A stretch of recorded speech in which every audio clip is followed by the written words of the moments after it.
KE4KO, Kilo Echo 4, Kilo Oscar.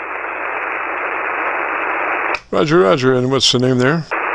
Roger, roger. And what's the name there? Name is Ron. I'm located in Middle Tennessee. Roger, roger, Ron. And what radio are you running today? Roger, roger, Ron. And what radio are you running today?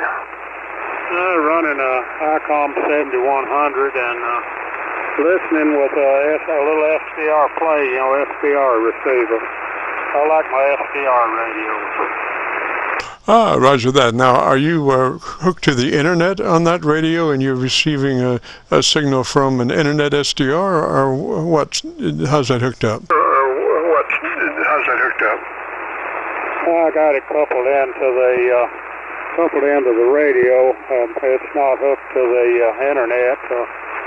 It's something else. Those SDR receivers on the internet, I've played with them a little bit, but this one just coupled into after the front end of the receiver on the 7100, and so I'm gaining a little extra filtering, I guess I'll say, by it being after the front end of the receiver, and got a relay that mutes the SDR receiver while I'm talking. Ah, roger that. Well, Ron, I'm copying you right now on the Georgia SDR, but if you would give me about 15 seconds and tell me about your antenna system, I'll look around and see if I can find a better path. Roger? Find a better path, Roger. Roger. Vertical antenna here. I'm putting a good signal here. I'm on a unipole, so horizontal, which I'm sure most likely are. We're taking a little beating because I'm vertical, and sure, horizontal. Go ahead. Ah, yes, sir. But I do have a vertical antenna. I didn't get a chance to get to it that time. It's on another layer of receivers. But I could go there, and I don't think. But I've got a good copy on you on that Georgia SDR right now. If you would be interested in a setup procedure, it starts with you being sure that you're in that wide 100 to 2900 transmit bandwidth. Roger. Transmit bandwidth, Roger. Yeah, Roger. Well, I just own got an amplifier in line, an old Henry 2K Classic, and had one good 3500Z, and just today the mailman brought me another one that matched the one that's in it, so I'm peaking somewhere around, peaking about 1,000 watts on peaks occasionally. Yes, sir. Now, how did you know that one would be balanced with the one that you have? I don't know whether about it being balanced. I had one good one. Actually, this is one of those ceramic cubes. So I like the looks of those. I knew this one. I knew the one that I had was in good shape. I put it down another old, just a Henry 2K, and it pushed it up to maybe 400 watts out. Yeah, these are probably not matched, one new one and one old one of unknown vintage, but at least they're working right now. Roger. How much drive power are you using? Using approximately 100 watts of drive, or at least.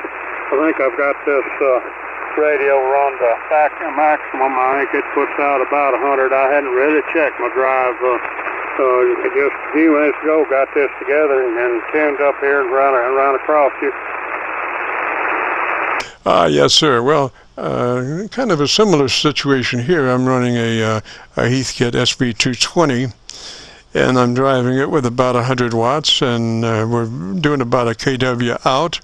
I was just working on my antenna for the past, 2 days, and I've got at the end of my antennas, I've got little the wire drops down, and they have split bolts on them. And I can move those split bolts up and down that little piece of wire that drops down and tune them that way. Or I can take that wire that bends down and I can bend it back up on itself, you know.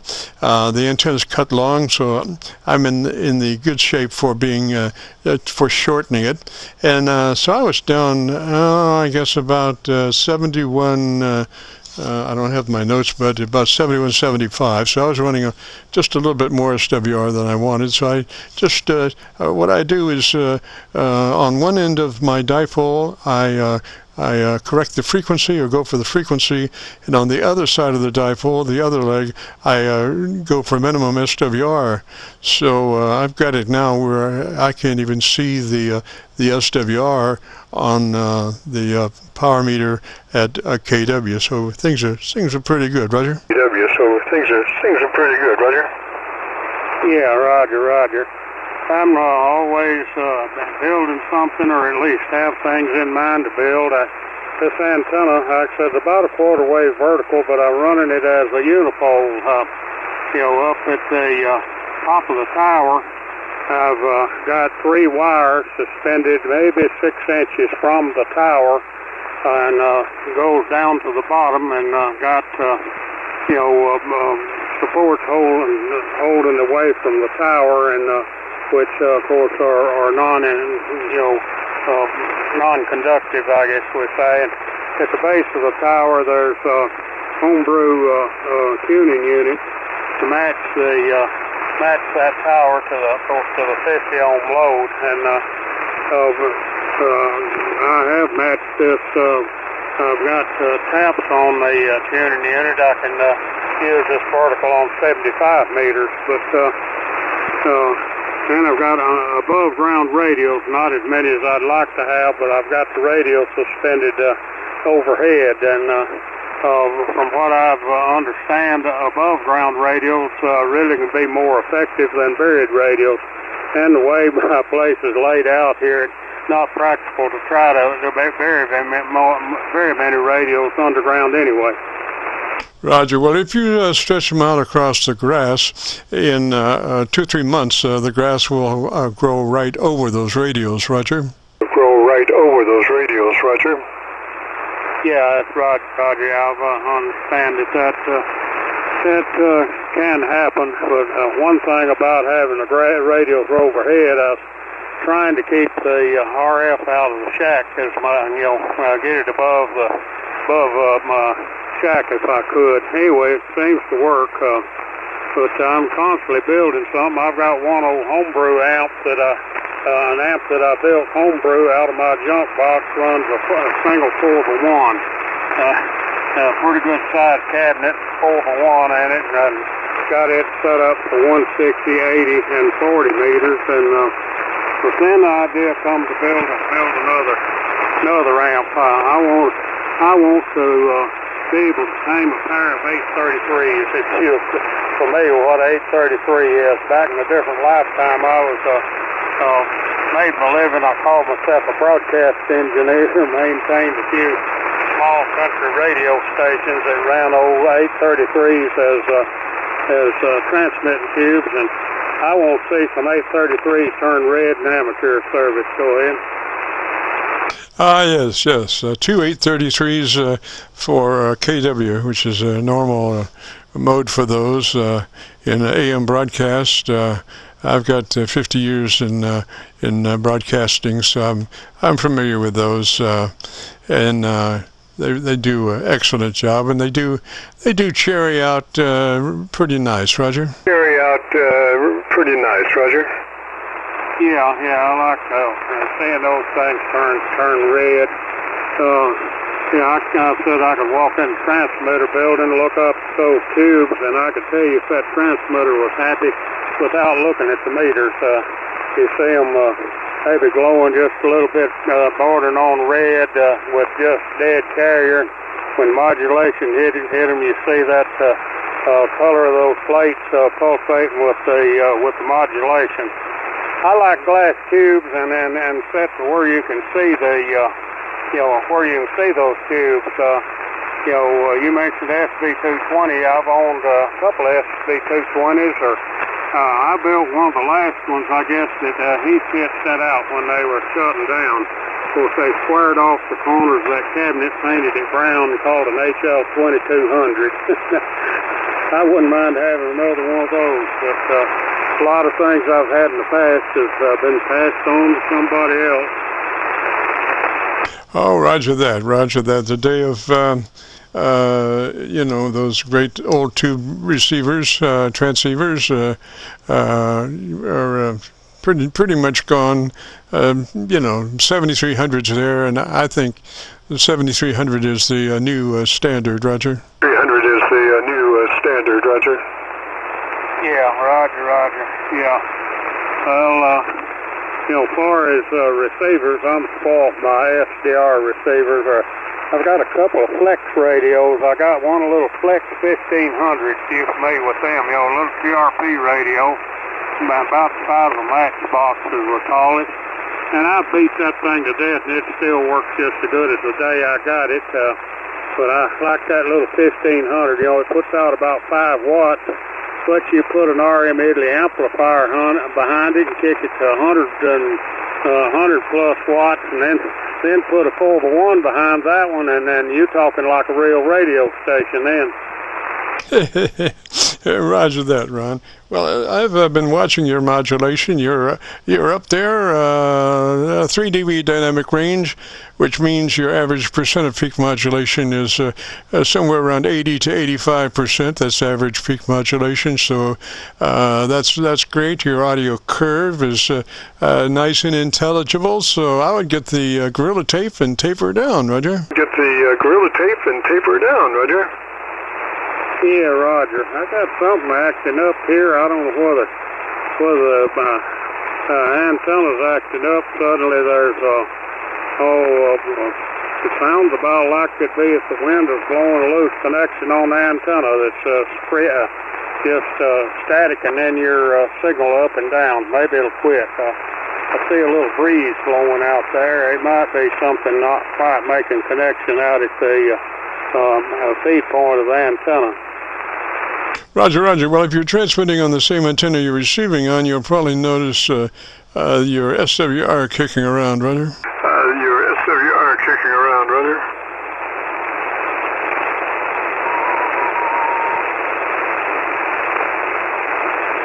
Yeah, I just listened a little bit. Just scratch, and the signal going up and down. Something scratching. Anyway, good to heard you asking for check-ins.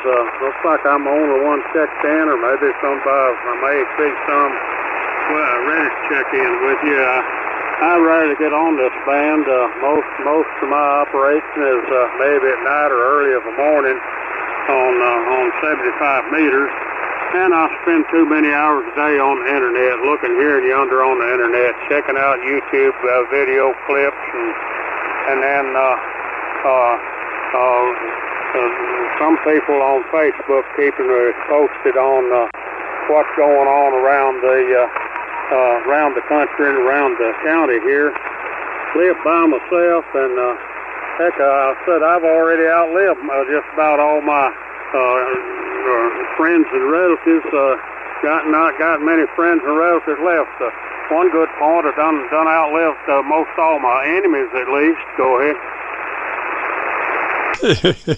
Roger, Ron. Well, listen, if you want to hear your radio, we are recording. We have been recording, and we'll put this up on YouTube by noon tomorrow.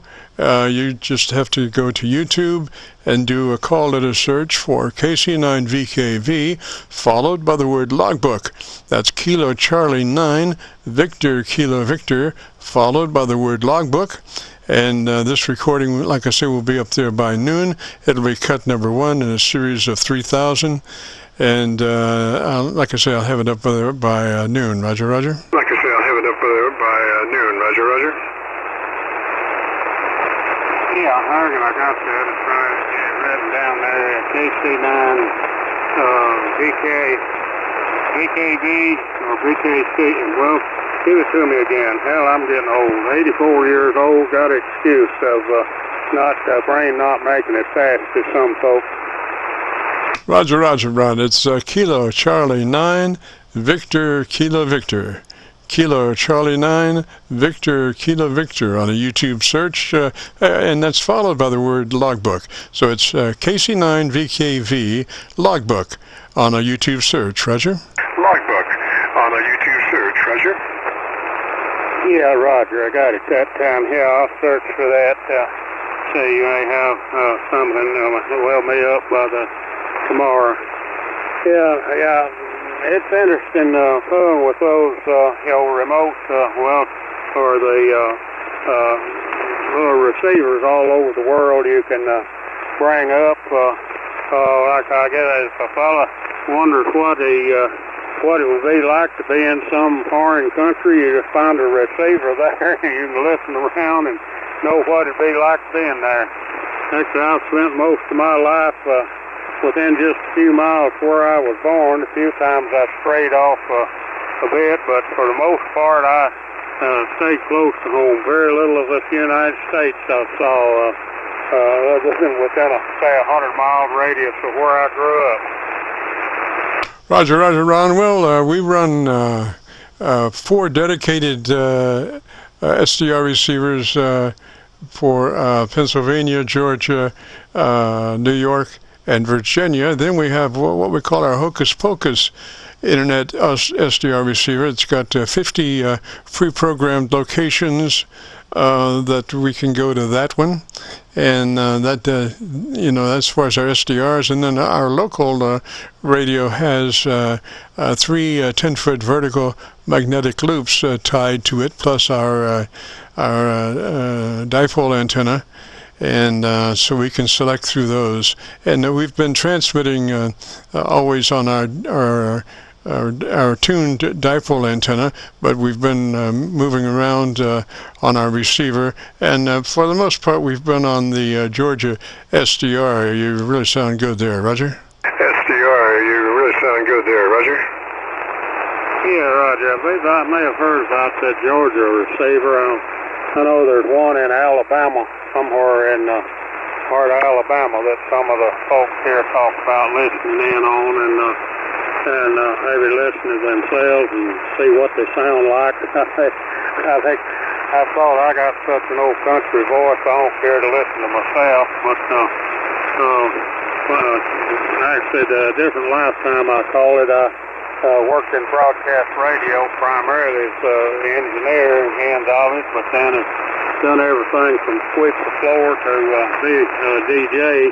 And one thing that's all interesting, a few months back I was at a yard sale, and somebody that I didn't know from anybody, but I was at a yard sale talking to a fellow, he asked if I was a disc jockey. He said I sounded like I had a voice for radio. That's the first time I heard anybody say such as that. I said, well, I used to work in broadcast radio, but and did a little bit of time as disc jockey, but what would have gave a total stranger idea that my voice sounded like I needed to be a disc jockey. We got a little local radio station here, a little 1,000-watt AM station, and they've within the last couple of years added a few watts of FM to their station, and they've got one announcer on there that's got a good personality, just as a female. It's just as good a person as you could ask for, but I said she definitely doesn't have a voice for radio.